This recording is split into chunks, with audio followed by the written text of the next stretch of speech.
Deepak builders end developers और निवृत्ति मोटकरी परिवार का एक्सक्लूसिव प्रोजेक्ट 3 लीव्स, ऊंची जीवन शैली का ऊंचा आनंद। For more details call 9823339180।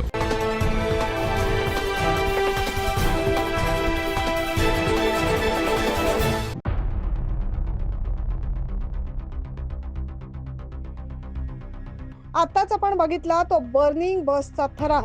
Malegaon Nandgaon रोडवर ही घटना घडली। या दुर्घटनेमध्ये अक्षरशः बस जळून खाक झाली आहे। याबाबत सविस्तर वृत्त असे की शनिवारी पहाटेच्या सुमारास मालेगाव नांदगाव रोडवर जाटपाडे रामवाडी येथील हॉटेल जैतेश पार्क आहे, त्याच्या जवळ इंदोरहून पुण्याला जाणारी खासगी ट्रॅव्हलच्या बसचं टायर फुटलं आणि चालत्या बसने अचानक पेट घेतला।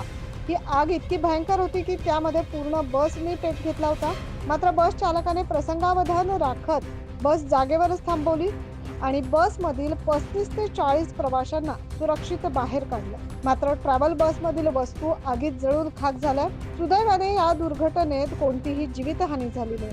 दुर्दैवाने ट्रॅव्हल बसमधील प्रवाशांच्या पार्सल, वस्तू, इतर सामान हे पूर्णतः जळून खाक झालंय। स्थानिकांनी आणि मालेगाव महानगरपालिकेच्या अग्निशामक दलाला यावेळेस पाचारण करण्यात आले। त्यांच्या अथक प्रयत्नाने ही आग विझवण्यात यश आलंय। 9 न्यूज महाराष्ट्रासाठी मालेगाव येथून प्रतिनिधी कीर्तिकुमार मोरे।